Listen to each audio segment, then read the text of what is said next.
Selamat datang kembali para novelers di channel Bacain Novel.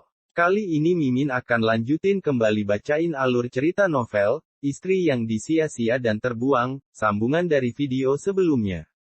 Tapi sebelum itu, jangan lupa bagi yang belum subscribe silahkan di-subscribe, agar Mimin makin semangat upload alur cerita novelnya.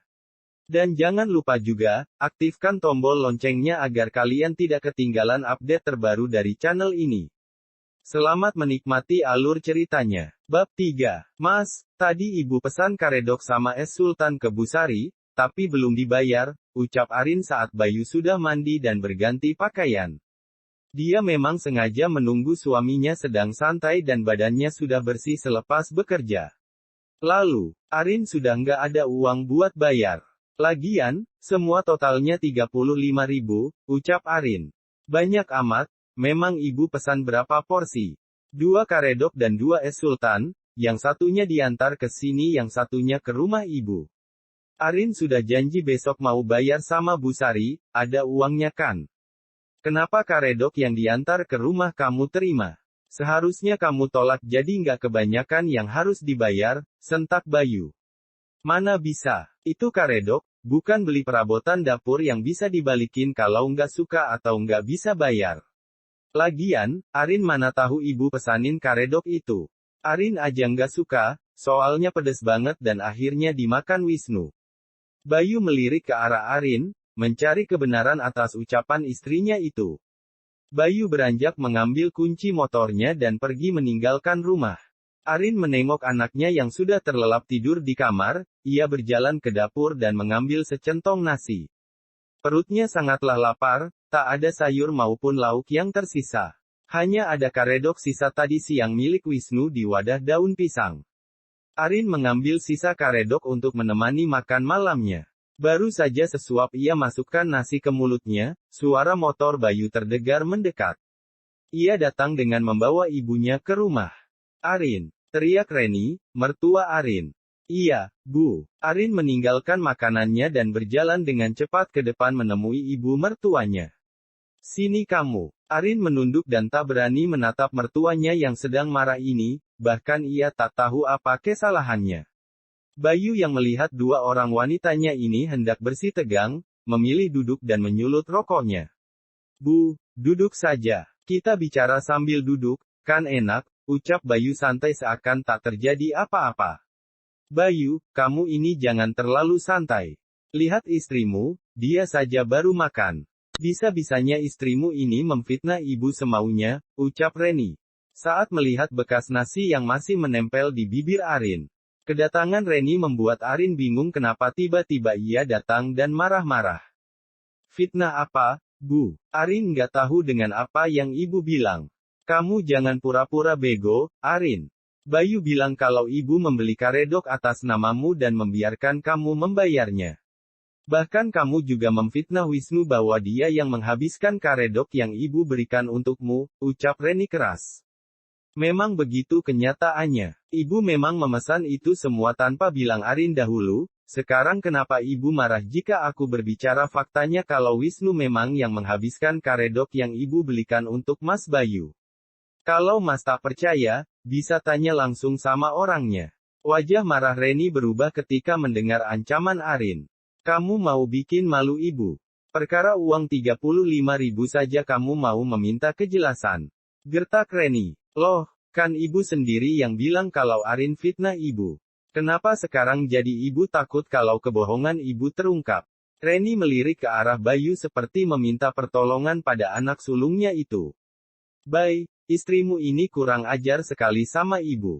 Berani dia sudah fitnah ibu, sekarang dia mau bikin malu ibu. Kamu jadi suami bagaimana sih didik istri, nggak becus. Omel Reni karena tak mendapati pembelaan Bayu. Sepertinya Bayu yang salah di sini. Bayu kira kalian mau berdiskusi masalah makanan tadi, ternyata malah ribut. Sudahlah, besok kamu bayar saja Rin. Pusing lihat kalian ribut, ucap Bayu menyodorkan uang 50 ribuan ke arah Arin. Sini, ibu saja yang bayar, serobot Reni menarik uang pemberian Bayu pada Arin. Bayu masuk ke dalam kamar meninggalkan dua orang di depannya. Ia enggan jika melihat keduanya berselisih. Tadinya Bayu hanya ingin bertanya perihal hutang karedok itu, tapi justru ibunya malah minta ikut ke rumahnya dan membuat gaduh. Mas, panggil Arin saat Bayu sedang asik memainkan gawainya. Ibu sudah pulang. Sudah, kan sudah dikasih uang lebih sama kamu, ya pasti pulang. Lagian, kamu kenapa harus ke rumah ibu, nggak percaya banget sama istri. Ujung-ujungnya, keluar uang juga kan? Omel Arin. Udah sana tidur, berisik. Nggak capek apa ngomel-ngomel mulu, usir Bayu pada Arin. Kalau mas nggak kayak gini juga Arin nggak akan protes, mas ini aneh. Jika Arin yang bilang, mas nggak percaya. Tapi kalau ibu yang bilang, mas langsung percaya. Hubungan itu harus didasari dengan kepercayaan, bukan curigaan sama istri. Apalagi masalah uang, mas itu terlalu perhitungan dan pelit dari dulu. Kamu bilang mas pelit. Sudah berapa kali kamu bilang begitu? Bosan dan nggak ngaruh sama mas, ucap Bayu. Iya, mas ini hatinya sudah jadi batu. Rezeki Arin itu, Allah titipkan lewat mas, bahkan semua rezeki keluarga kita, hanyalah titipan Tuhan, jangan lupa mas, zalim dengan istri itu dosa besar. Ucap Arin sembari membalikkan badannya dan tidur dengan membelakangi suaminya. Bayu tak menanggapi ucapan Arin, ia masih saja sibuk dengan gawainya. Keesokan harinya, Assalamualaikum, Mbak Arin, suara Bu Sari kembali terdengar. Waalaikumsalam, Bu Sari. Ada apa ya pagi-pagi sudah mampir? Tanya Arin. Mau minta bayaran karedok kemarin? Sudah ada. Loh, kan sudah dibayarkan mertuaku Bu, tadi malam uangnya sudah dikasihkan sama beliau, ucap Arin. Nggak ada, katanya minta sama Pak Bayu saja. Kok jadi saya yang pusing Mbak? Jadi, siapa yang mau bayar? Arin tampak bingung ia akhirnya meminta Sari menuju rumah mertuanya. Bu, panggil Arin menggedor pintu rumah mertuanya. Ibumu baru pergi Rin. Tadi sama Wisnu naik motor dan pakai helm. Berarti mau pergi jauh kali, ucap tetangga mertua Arin. Iyakah? Ya terlambat kalau begitu. Begini saja Bu, Sari. Nanti jam 1, ibu balik lagi ke rumah saya, akan Arin bayar setelah pulang beberes dari rumahnya Bu Puji. Hari ini Arin ada kerjaan di sana, nanti ibu ke sana saja nggak apa-apa, Arin bayar di rumah Bu Puji, bagaimana? Baiklah, untung kamu orang yang bisa dipercaya Rin. Kalau kayak mertuamu itu, hadeh. Oga aku hutangin lagi, kasihan kamu keadaannya kayak gini, ucap Bu Sari. Nggak apa-apa Bu Sari. Arin sudah terbiasa dengan keluarga Mas Bayu. Maaf ya, Bu Sari jadi harus bingung dan bolak-balik ke sini. Nggak apa-apa kalau begitu, saya pamit Mbak Arin. Permisi. Sari meninggalkan Arin yang masih berada di depan rumah mertuanya. Arin lagi-lagi ketiban sial, sudah tidak ikut makan karedoknya malah uang hasil kerja beberes hari ini habis juga untuk bayar hutang mertuanya pada Sari. Sore harinya, Arin keluar dari tempat Bu Puji. Hari ini ia ada janji mengantar upah hasil kerjanya membersihkan rumah untuk membayar karedok yang mertuanya beli. Mau bagaimana nasib kita ya Gam, ucap Arin lirih pada anak angkatnya ini. Arin memang kerap mengajak Agam ikut bekerja jika ia sudah pulang sekolah. Karena ia tak mau mertuanya tahu, jika ia pergi keluar rumah untuk bekerja. Agam sendiri sepertinya tidak tahu, jika Arin pergi dari rumah ke rumah untuk mencari tambahan uang. Kenapa, Bu? Tanya Agam dengan polosnya. Ibu sedih lihat kamu nggak bisa jajan enak kayak teman-teman yang lain. Nggak apa-apa Bu. Lagian, Agam suka kok begini. Asal sama ibu terus, Agam rela gak jajan. Tapi, ibu jangan pergi lagi ya. Sepertinya kepergian Arin waktu itu membekas di hati anak kecil berumur 6 tahun ini. Inilah alasan Arin masih mempertahankan rumah tangganya dengan Bayu, lelaki berwatak keras dan juga pelit. Asal Agam janji, nurut sama ibu dan gak boleh bikin ayah repot, Agam kan tahu kalau ayah itu sibuk. Doakan saja semoga ayah bisa dapat rezeki banyak, dan kita bisa makan enak tiap hari, ucap Arin menggendong Agam di punggungnya. Kalau Agam gak perlu enak, pokoknya asal sama ibu semuanya enak, pekik Agam semangat. Cius, Mom, ucap Agam menirukan artis, entut, di sinetron Dunia Terjungkal ini. Keduanya saling tertawa sepanjang perjalanan pulang sambil bercerita tentang keseruan Agam di sekolah tadi. Agam memang setiap hari diantar mertua Arin karena Bayu memang sengaja mempercayakan pendidikan sekolah Agam pada mertuanya.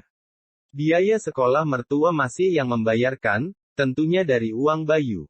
Sedangkan keperluan peralatan sekolah, Arin yang harus memikirkan. Bayu memang kerap tak adil dalam membagi jumlah uang. Walau anak laki-laki masih bertanggung jawab penuh dengan ibunya, tapi Bayu sudah sangat tidak manusiawi.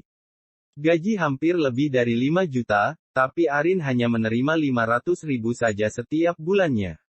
Walau listrik dan air Bayu yang membayarnya, tapi Arin merasa itu sangatlah tidak adil sedangkan mertuanya dikasih 2 juta setiap bulan. Nyatanya, jika orang mengetahui ini semua pasti mereka akan mengambil pilihan mudahnya yaitu bercerai. Jika saja itu semudah yang diucapkan kebanyakan orang, pasti Arin sudah melakukannya. Sayangnya melihat wajah polos Agam, Arin rasa tak tega meninggalkan anak seumuran Agam yang haus akan kasih sayang seorang ibu. Walau dia bukan ibu kandung Agam, cintanya tulus dari lubuk hati yang paling dalam. Bu Sari, maaf jika kesorean nganter uangnya, ini 35 ribunya pas ya Bu. Ucap Arin menyodorkan uang yang didapatkan dari rumah Bu Puji. Baiklah, Bu Arin. Maaf juga sudah membuat Bu Arin jadi harus membayarnya segera, soalnya besok sudah mau dibawa ke pasar, uangnya buat modal muter, ucap Bu Sari. Iya, Bu Sari. Arin tahu kok, makanya Arin buru-buru tadi dari tempat kerja ke sini biar Bu Sari nggak repot bolak-balik nagih ke rumah, kasihan jadi orang nagih itu capek. Aku pernah kayak gitu, yang ditagih lebih galak dari yang nagih, ucap Arin sambil tersenyum. Iya emang, maka dari itu sebenarnya aku malas kalau ada yang beli tapi hutang.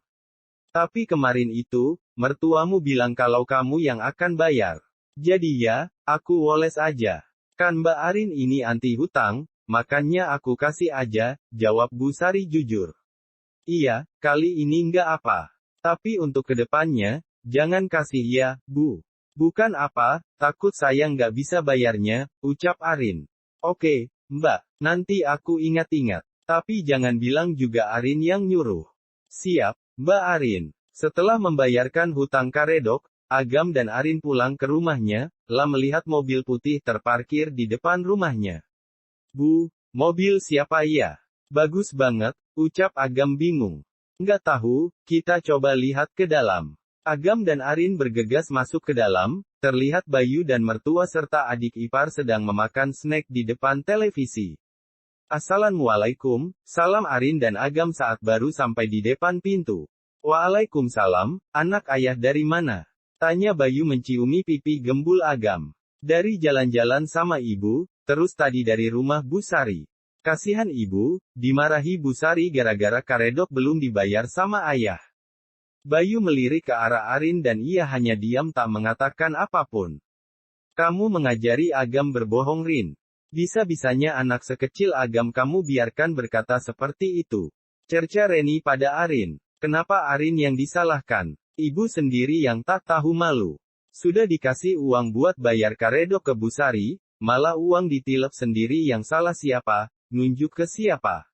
Arin berlalu meninggalkan keluarga Bayu yang sangat membuat Arin sakit kepala, Agam yang merasa sedih melihat Arin dimarahi, menyusulnya hingga ke kamar. Maaf ya Bu, gara-gara Agam, Ibu dimarahi lagi. Maafin Agam Bu. Agam tergugu di pelukan Arin dan inilah alasan Arin tak bisa pergi. Agam begitu rapuh tampannya, dan ia selalu membelanya walau yang lain membencinya. Agam nggak salah. Agam sudah betul jadi lelaki jujur, tapi Agam juga harus ingat, jangan jadi lelaki tak bertanggung jawab apalagi sampai melukai hati wanita. Ingat, sebaik-baiknya lelaki adalah yang mampu melindungi dan menghargai seorang wanita. Jadilah lelaki bertanggung jawab dan juga berakhlak soleh, karena tugas lelaki itu berat. Salah satu firman Allah tentang ayat tersebut adalah Al-Rijalu Qawwamuna 'alan Nisa, yang artinya kurang lebih, laki-laki itu pemimpin bagi perempuan. Al-Nisa, ayat 34. Atas dasar itu, Agam harus tahu batasan mana yang harus dilakukan seorang laki terhadap perempuan dan batasan hak lelaki terhadap perempuan. Agam paham? Tanya Arin sambil menaikkan Agam ke pangkuannya. Paham, Bu. Kalau begitu, Agam mau jadi pemimpin yang baik bagi semua wanita, ucap Agam. Baik bagi semua orang itu baik Gam. Tapi setelah dewasa nanti, pilih satu wanita saja. Sesuatu yang berlebihan itu tidak baik. Nasihat Arin pada Agam. Tiba-tiba, terdengar suara Bayu memanggil Agam ke depan untuk bergabung bersama mereka.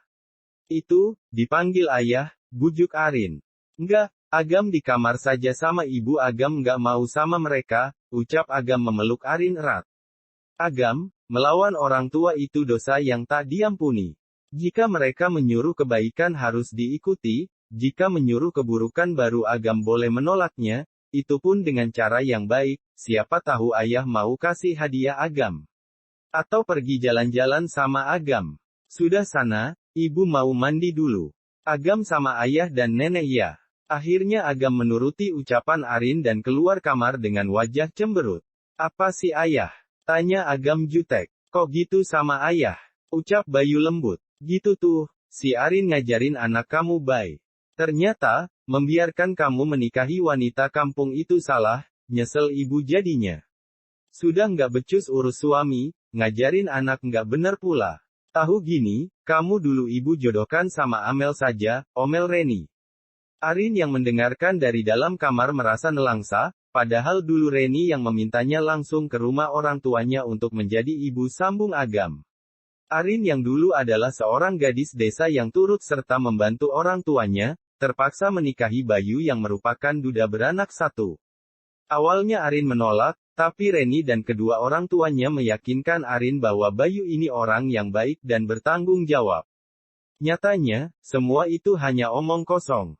Setelah ijab diikrarkan, Arin bahkan harus menikmati malam pertama yang memilukan. Kembali ke rumah pada saat itu, Arin pikir tidak mungkin karena pasti orang tuanya akan menanggung malu, jika ia menjadi janda di usia pernikahan yang masih seumur jagung. Meneruskannya juga sakit bagi Arin, karena sampai 6 tahun pernikahan Bayu tetap masih menjadi lelaki yang dingin dan menyebalkan bagi Arin. Arin tak habis pikir, kenapa ia harus memakai alat penunda kehamilan setelah menikah. Saat Bayu ditanya, ia mengatakan masih belum siap menambah anak dan juga kasihan pada Agam jika ia memiliki adik di usia yang tergolong masih kecil dan masih butuh banyak kasih sayang darinya. Kadang ingin protes, tapi Arin lagi-lagi akan kalah jika disudutkan dengan pilihan yang sulit. Di samping orang tua yang bukan golongan kelas mampu, ditambah dirinya yang merasa masih minim ilmu, membuat Arin harus sabar dan menunggu sampai ia benar-benar tak bisa melanjutkan pernikahannya dan Agam juga sudah bisa menerima kepergiannya. Bersambung ke bab 5. Terima kasih telah setia di channel ini. Sampai jumpa pada bab selanjutnya.